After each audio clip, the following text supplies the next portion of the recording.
Bonjour, chers participants.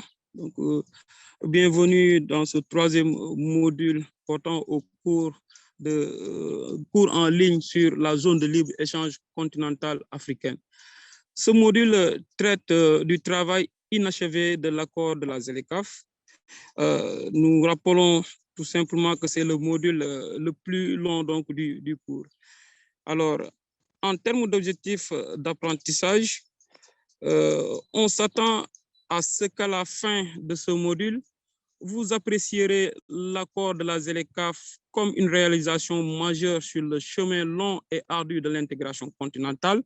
Vous serez en mesure d'expliquer les protocoles à finaliser dans la deuxième phase des négociations, à savoir l'investissement, les droits de propriété intellectuelle, la politique de la concurrence et le commerce électronique. Et enfin, vous serez capable d'apprécier et d'évaluer les opportunités d'industrialisation et de transformation structurelle offertes par la numérisation, en fait, j'y arrive, et le commerce électronique, surtout dans le contexte de la pandémie de COVID-19. Alors, comme indiqué précédemment, les négociations menant au lancement de la ZLECAf en juillet 2019 ont été achevées en moins de 3 ans. Cela était nécessaire pour créer un élan pour la ZLECAf. Ainsi, plusieurs problèmes restent en suspens. Alors, il s'agit notamment de certains sujets de la première phase, tels que les listes tarifaires et les règles d'origine, et d'autres domaines qui étaient censés être abordés dans une deuxième phase de négociation. Alors, les questions à traiter dans la phase 2 des négociations sont les domaines dits OMC+, c'est-à-dire les questions à savoir l'investissement, la politique de concurrence, les droits de propriété intellectuelle et le commerce électronique. La deuxième phase devait être achevée donc en fin 2020, mais la pandémie a retardé donc ce processus. Disons, en vue actuelle des développements, il est peu probable qu'elle soit achevée avant la fin 2022. Et le commerce électronique pourrait être traité donc dans une troisième phase des négociations. De plus, les négociations de la phase 2 seront probablement plus compliquées puisqu'il n'existe aucun point de référence utile à l'OMC dans certains domaines, en particulier la politique de la concurrence et le commerce électronique. Dans le cas du commerce des biens et des services, les négociateurs africains se sont inspirés donc des accords de l'OMC correspondants, à savoir l'accord général sur les tarifs douaniers et le commerce, c'est-à-dire le GATT pour les marchandises, et l'accord général sur le commerce des services, GATS, pour les services. De même, les négociations de la phase 2 sur l'investissement et la propriété intellectuelle peuvent s'appuyer sur l'accord sur les mesures concernant les investissements liés au commerce, c'est-à-dire les MIC ou TRIMS en anglais, et les accords sur l'accord sur les droits de propriété intellectuelle liés au commerce, ADPIC, respectivement. Mais un tel accord n'existe pas dans les domaines de la concurrence et du commerce électronique. Néanmoins, dans les 4 domaines, les négociations peuvent s'appuyer sur les expériences et les réalisations des CER et diverses initiatives menées par. Examinons maintenant la raison, c'est-à-dire pourquoi avons-nous besoin donc de ces nouveaux protocoles. La décision d'aborder les domaines OMC+ dans la phase 2 des négociations est conforme à la vision donc du traité d'Abuja d'atteindre un niveau d'intégration plus profond, c'est-à-dire une communauté économique africaine. Donc, il est également conforme aux plan d'action pour pour la stimulation du commerce intra-africain, c'est-à-dire c'est l'initiative BIAT, adoptée donc par l'Union africaine en 2012.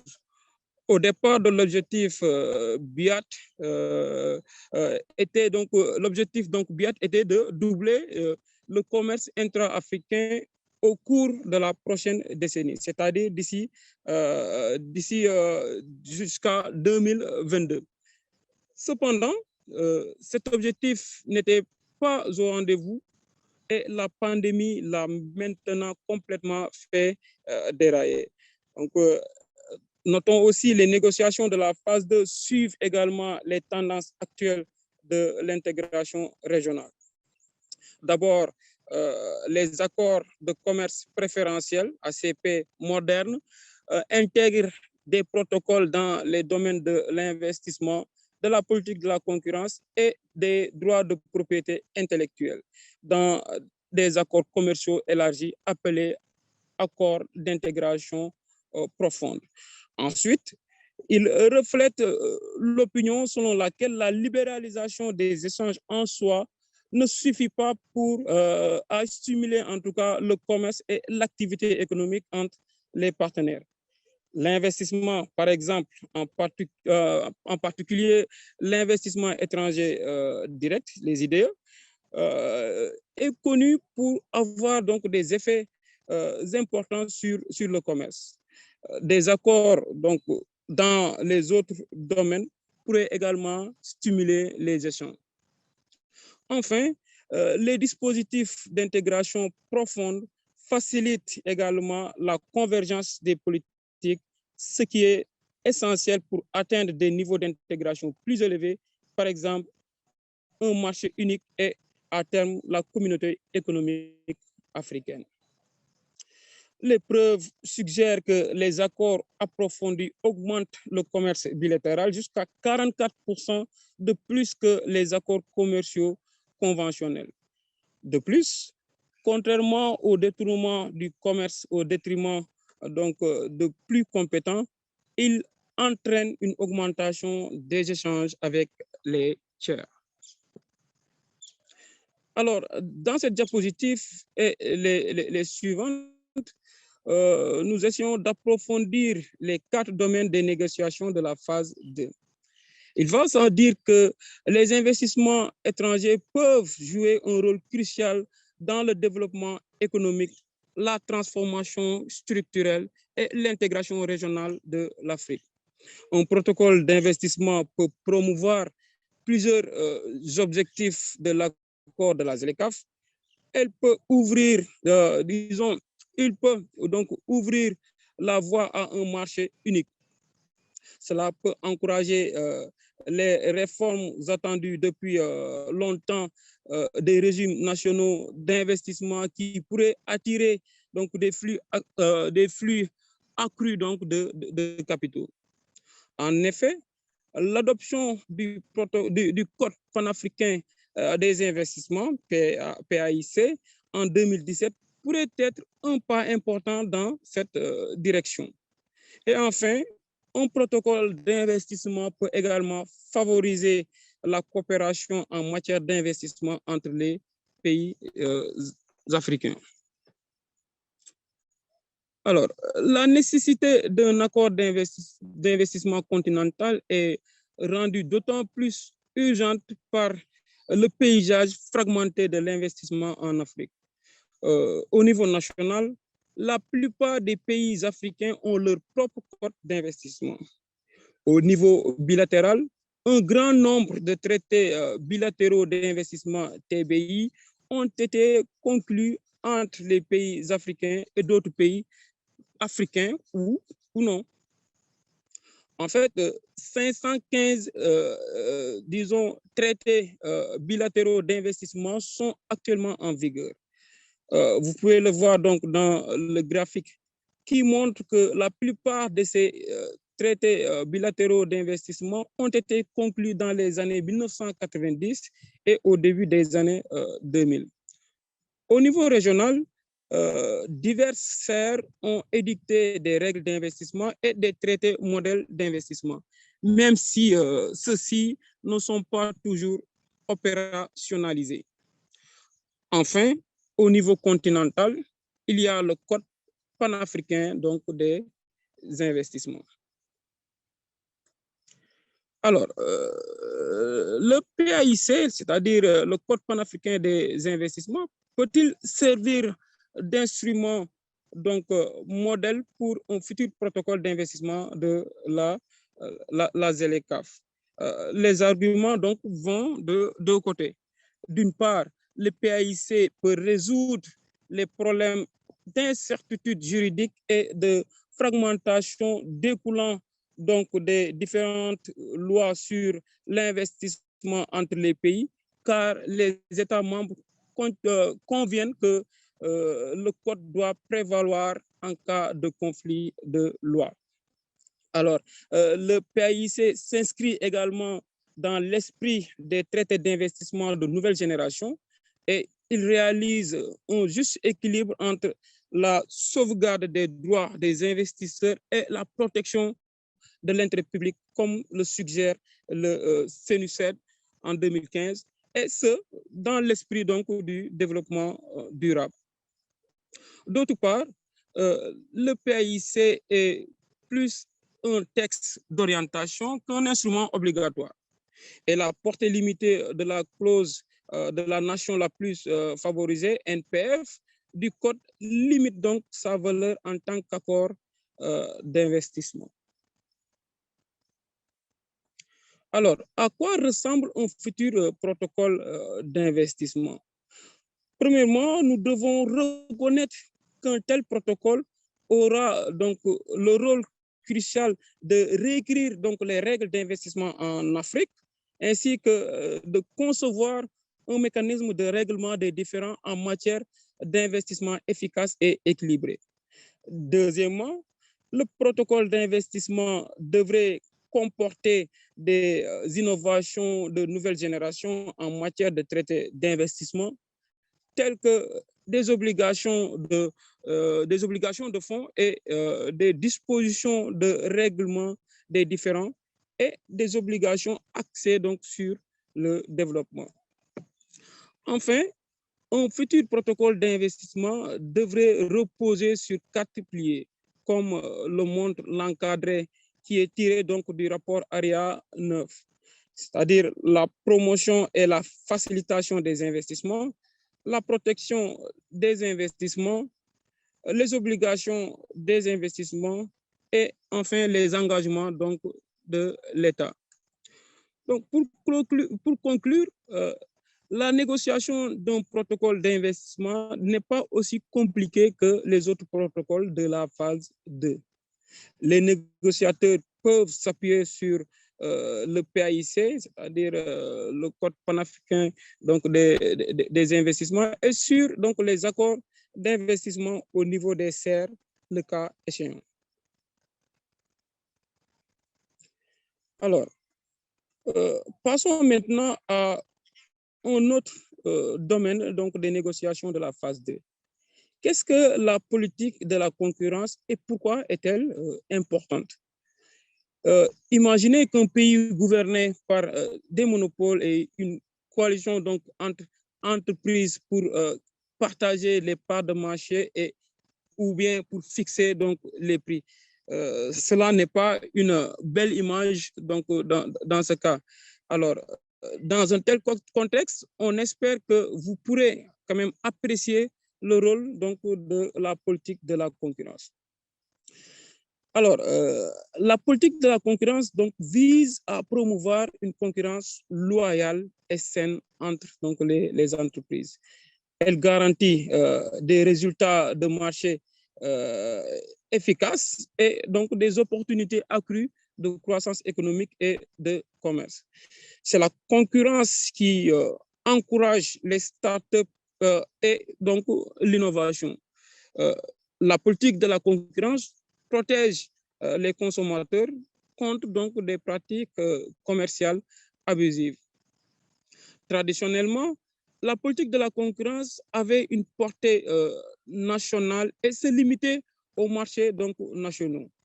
Cependant, les comportements anticoncurrentiels donc, ont pris une dimension transfrontalière avec la propagation donc, des chaînes de valeur régionales et mondiales et la croissance donc, et la prolifération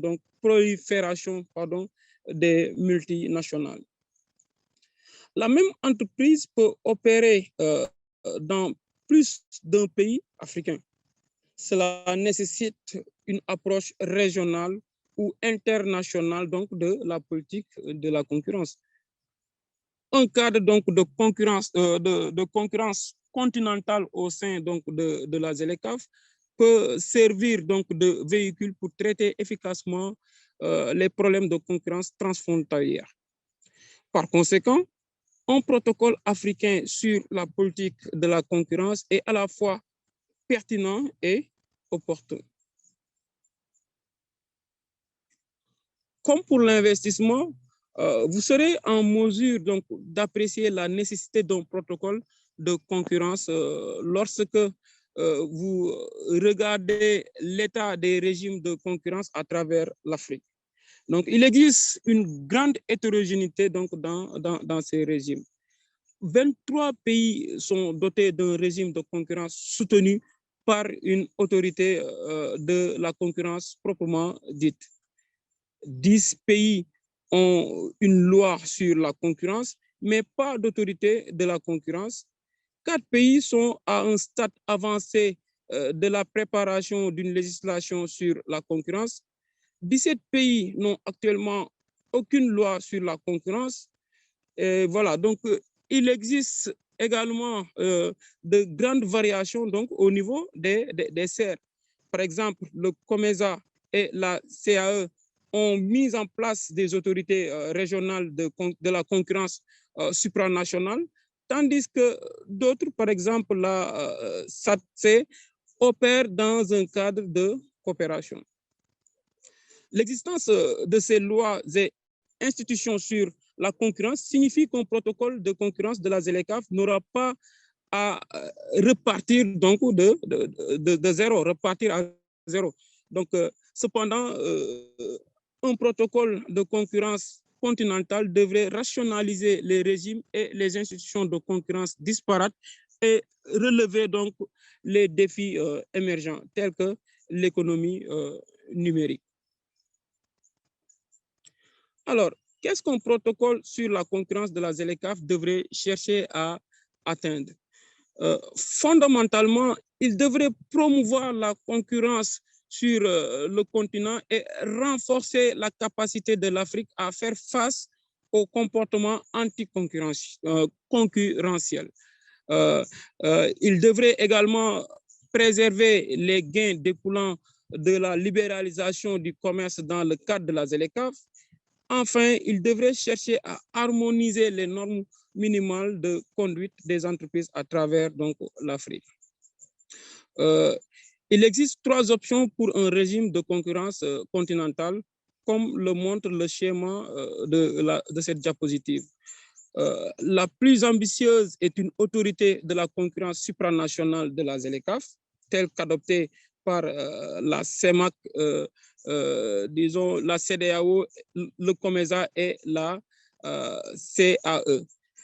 Cette organisation appliquera donc des règles de concurrence communes et servira donc de guichet unique pour traiter les affaires anticoncurrentielles.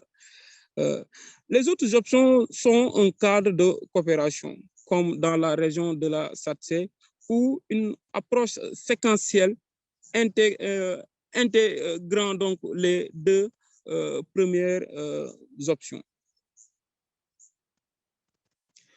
Alors, parlons maintenant des droits de propriété intellectuelle. Alors, le 3e sujet donc, qui constitue donc le 3e sujet dans les négociations en cours. Que sont donc les droits de propriété intellectuelle des pays et pourquoi sont-ils importants? Les droits de propriété intellectuelle comprennent les brevets, les marques, les droits d'auteur, les dessins industriels, les indications géographiques, les droits d'obtenteur et les droits et modèles d'utilité qui sont similaires aux brevets, mais s'appliquent aux aspects fonctionnels donc, du produit. Alors, les indications géographiques sont très importantes pour une gamme de politiques de produits africains tels que le miel camerounais, le thé éthiopien et, disons, le thé donc, sud-africain, etc. Alors, les droits de propriété intellectuelle des pays servent d'outils donc politiques pour promouvoir l'investissement, l'innovation et la concurrence. Alors, ils sont généralement territoriaux, c'est-à-dire qu'ils s'appliquent et sont exécutés dans le pays dans lequel ils ont été accordés. L'accord de l'OMC sur les droits de propriété intellectuelle liés au commerce ADPIC, qui a été conclu à la fin donc, du cycle d'Uruguay en 1994, marque la multilatéralisation donc, des pays, c'est-à-dire des droits de propriété intellectuelle. Il fixe une norme minimale internationale à laquelle chaque membre de l'OMC doit se conformer et intègre les dispositions de fond de plusieurs traités de l'Organisation mondiale donc des propriétés intellectuelles, OMPI. Cependant, l'accord sur les droits de propriété intellectuelle liés au commerce ADPIC n'empêche pas les accords de commerce régional, disons les ACR, d'adopter donc des protocoles de droits de propriété intellectuelle qui offrent un meilleur traitement donc, aux pays donc, membres. Alors, comme pour les régimes d'investissement et la concurrence, les cadres de propriété intellectuelle de l'Afrique sont fragmentés à tous les niveaux. Au niveau continental, l'Union africaine a adopté plusieurs instruments, dont la stratégie continentale sur les indications géographiques, IG, en 2017. Deux organisations de propriété intellectuelle, ARIPO et OAPI, ainsi que diverses autres initiatives opèrent donc sous-régionales. ARIPO, organisation régionale africaine de la propriété intellectuelle, regroupe 19 pays anglophones, tandis que l'OAPI, c'est-à-dire Organisation africaine de la propriété intellectuelle, regroupe 17 pays africains francophones. Les CER présentent des initiatives de propriété intellectuelle dont le niveau d'ambition donc varie. Par exemple, le COMESA a adopté une politique sur les droits de propriété intellectuelle et les industries culturelles. La CAE a adopté donc des instruments de propriété intellectuelle dans plusieurs secteurs en s'inspirant donc de l'accord de l'OMC sur les droits de propriété intellectuelle liés au commerce. La SATSE a adopté un protocole sur les variétés végétales visant à protéger les droits des obtenteurs. Au niveau national, de nombreux pays ont leurs propres régimes nationaux de propriété intellectuelle. 44 États membres africains de l'OMC sont également donc partie prenante donc de l'accord sur les droits de propriété intellectuelle liés au commerce.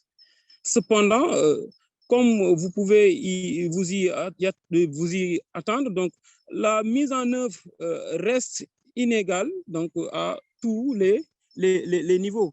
Donc, les États membres de l'OMC et en particulier les pays les moins avancés, les PMA, parmi eux, bénéficient d'un certain degré de flexibilité dans l'interprétation des dispositions de l'accord sur les droits de propriété intellectuelle liés au commerce, et ils sont utilisés avec ils ont, disons, utilisé donc cette flexibilité donc à leur avantage. Alors, quelle est donc, disons, la justification d'un protocole donc, sur les droits de propriété intellectuelle de la ZLECAf? Premièrement, un régime de propriété intellectuelle efficace au niveau continental peut aider à stimuler donc, le commerce intra-africain et l'intégration donc, économique. D'autre part, le protocole garantira que les 9 pays africains qui ne sont pas actuellement membres de l'OMC ne subissent pas de discrimination indue. Et enfin, il peut potentiellement combler les lacunes de l'accord sur les droits de propriété intellectuelle liés au commerce et être plus obligatoire pour les pays donc, africains. Il existe essentiellement 3 options pour intégrer les droits de propriété intellectuelle dans l'accord de la ZLECAf, dont le niveau d'ambition varie. Donc, nous avons en premier les dispositions pour la coopération régionale et le partage d'expériences sur les droits de propriété intellectuelle. Secondo, un système régional de dépôt de brevets marque donc et disons marque et disons des brevets donc des marques et dessins industriels. Et enfin donc unification donc des lois pour les membres d'une serre. Cependant, un régime de propriété intellectuelle unique pour 55 États membres de l'Union africaine peut être une cible trop ambitieuse. Par conséquent, le défi pour les négociateurs est de trouver le bon équilibre disons, le bon équilibre entre donc l'ambition et donc cette efficacité cherchée.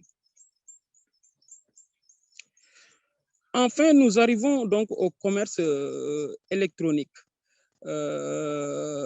qui est devenu donc une facette courante du commerce à l'essor donc de l'économie numérique. L'économie numérique recouvre la production et l'utilisation de technologies disons de technologies de biens et services donc numériques. C'est une disons définition de CNUSET 2017. Les échanges dans l'économie numérique se font principalement par le biais donc, du commerce électronique qui consiste à, disons, passer et recevoir donc, des commandes sur les réseaux informatiques. Alors, le commerce électronique offre de nombreux avantages. D'abord, il permet aux vendeurs d'atteindre le plus de clients dans les endroits éloignés et sur des marchés étrangers. Il offre aux consommateurs une plus grande variété de produits, des prix avantageux bas et une plus grande donc, commodité. Et il crée notamment de nouvelles opportunités pour l'entrepreneuriat et donc l'innovation. Mais cela s'accompagne aussi de défis pour les pays africains, tels que accès inégal aux TIC, faible niveau de développement technologique et manque de culture numérique, infrastructures déficientes, notamment alimentation électrique peu fiable et de mauvaise qualité, et enfin donc des règlements et politiques faibles ou manquants. Ces faiblesses ont été mises en évidence de manière dramatique par la pandémie. Les pays dotés d'une infrastructure numérique faible ont le plus souffert donc de cette pandémie. Ils ne pouvaient pas donc gérer des programmes de travail à domicile, c'est-à-dire le télétravail, ou de scolarité en ligne aussi efficacement que les pays les plus avancés sur le plan donc, numérique. Les pays africains sont conscients donc, du potentiel de l'économie numérique pour favoriser la transformation structurelle. À ce titre, diverses stratégies et initiatives sont en cours pour exploiter les avantages de la numérisation et du commerce électronique. Une initiative phare dans ce sens est l'initiative pour la Société de l'information en Afrique, African Information Society Initiative. Alors, les politiques de commerce électronique en Afrique sont également très hétérogènes. Au niveau des serres, la SATSE et le COMESA sont à la pointe donc de l'intégration numérique. La SATSE a approuvé, a lancé une stratégie TIC à 4 piliers en 2010. Et le COMESA a approuvé une zone de libre-échange numérique en 2018. À l'autre extrémité, la CEDEAO et la CAE n'ont pas de stratégie régionale de commerce électronique autre que des instruments pour coordonner les efforts de leurs États membres dans ce domaine. Au niveau national, l'Égypte et l'Afrique du Sud ouvrent la voie dans le développement de stratégies de commerce électronique. De nombreux pays ont également adopté l'initiative e-commerce pour tous, dirigée par la CENICET. L'adoption donc du commerce électronique en Afrique nécessite une intervention politique, d'accord, dans 3 grands domaines. D'abord, les identités numériques des acteurs impliqués dans une transaction de commerce électronique, la technologie et enfin l'infrastructure donc réglementaire. Dans tous ces domaines, il existe une bonne pratique, notamment africaine, qui peuvent être reproduites au niveau donc continental. Au niveau international, l'OMC a donc adopté un programme de travail global en 1998 pour examiner toutes les questions commerciales liées donc au commerce électronique. Cependant, il y a eu peu de progrès jusqu'à la 11e conférence interministérielle de l'OMC en 2017, où les membres ont décidé d'intensifier leurs efforts sur le programme donc, de travail. Alors, lors du sommet du WIF, World Economic Forum, en janvier donc, 2019, 76 membres de l'OMC ont lancé des négociations plurilatérales sur les aspects liés au commerce, du commerce électronique. Actuellement, le nombre de membres est passé donc à plus de 80. On croit comprendre que le Nigeria est le seul pays africain à participer aux négociations, mais cela peut être changé. Alors, comment passer donc à un protocole de commerce électronique dans la ZLECAf? Tout d'abord, notons qu'il y a un manque de consensus au niveau de l'Union africaine sur l'intégration du commerce électronique dans le cadre de la ZLECAf. Cela explique probablement pourquoi ce domaine est susceptible d'être abordé séparément dans une 3e phase de négociation. Cependant, l'adoption de la stratégie pour le commerce numérique et l'économie numérique mandatée par l'Union africaine en janvier 2019 est de bon augure donc, pour le commerce électronique en Afrique. Il existe 3 options pour intégrer le commerce électronique dans la ZLECAf. Un protocole e-commerce proprement dit, premièrement. Secondo, une stratégie d'économie numérique africaine pour le commerce électronique et les questions connexes. Et enfin, des perspectives de commerce, les instruments existants donc, de l'Union africaine. Peut-être que se donner donc plus de temps est une bonne chose. Il contribuera à garantir que les pays africains donc, que les pays africains sont mieux préparés à adopter le commerce électronique au niveau, donc, disons, en investissant donc, dans les infrastructures, les capacités et les politiques donc, numériques. Alors, voilà en gros l'objet de ce module. Merci de l'avoir suivi et à bientôt pour le prochain module.